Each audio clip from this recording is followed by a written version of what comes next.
Well, the first ever Zulu Kingdom Investment Conference is going to be held at the ICC in Durban tomorrow. The conference is going to do many things, especially improving the lives of rural communities in KZN. Well, let's talk about the conference itself. I'm joined by Professor Musa Xulu, the initiator of the conference. Prof, good morning. Good to have you on, ENCA. It's been a long time since you and I spoke. Talk to me about this. What does Zulu investment look like, and why do we need a conference? Good morning. Good morning, Gareth. Yes, it's been a long time, my friend, but we're here today and we're talking and we're discussing this matter of the Zulu Kingdom Investment Conference.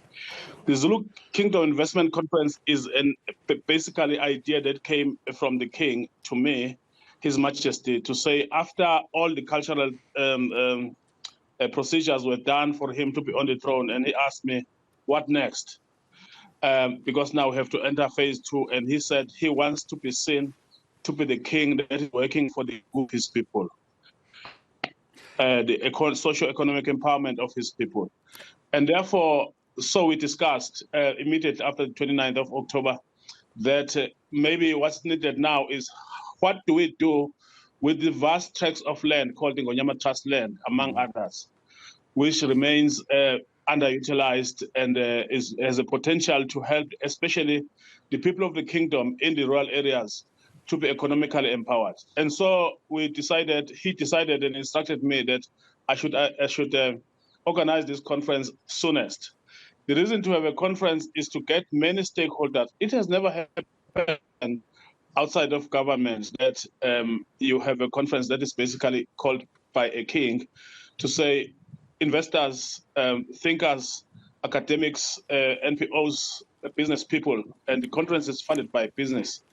Come together. Let us discuss now what do we do with these resources that we have in the form Let's talk about those resources, Prof, for a moment. Prof, let me come in there because you sparked a question I have when you mentioned Ingonyama land and the fact that ordinarily any kind of investment talk happens only within government structures. This is moving away from that. What's government's involvement in this conference? Are they involved at all? Do you want government's involvement? Well, we would appreciate government involvement, but as you know, I wrote many letters to government and people over a long period of time because we started discussing this about 6 months or so with His Majesty. Government has to create an environment that is conducive to investments. And then, of course, any investor that comes will follow the rules of procedure that are followed in any way. But what we gather now from especially foreign investors is their desire to work with kingdoms as well as rural amakhosi directly in investments, because there are resources, and sometimes they say all sorts of things which I can't say here about government, but we're not excluding government at all. We will work with them going forward after tomorrow, when investors like the ones in the UK, for example, come down, will then have to follow the procedures or either of the MRE or all the government departments that have rules and procedures of how do you invest. But when it comes to this think tank, as a Zulu Kingdom think tank, we have decided that maybe the best thing is to actually invite people who have practical experience of development. AfriForum, for example, has come forward to say, Kalikril, etc. We have a network of farmers that can help, actually have been knocking at the doors of the Zulu Kingdom to say, we would love to help your people to be self-sufficient when it comes to food security.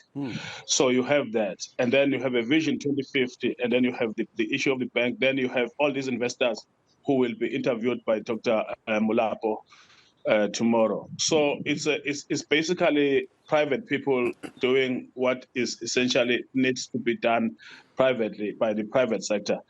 The biggest investors in any country is the private sector. What will happen tomorrow is that we will see now all, especially business people, coming together to say we can do this and find means and ways to do it.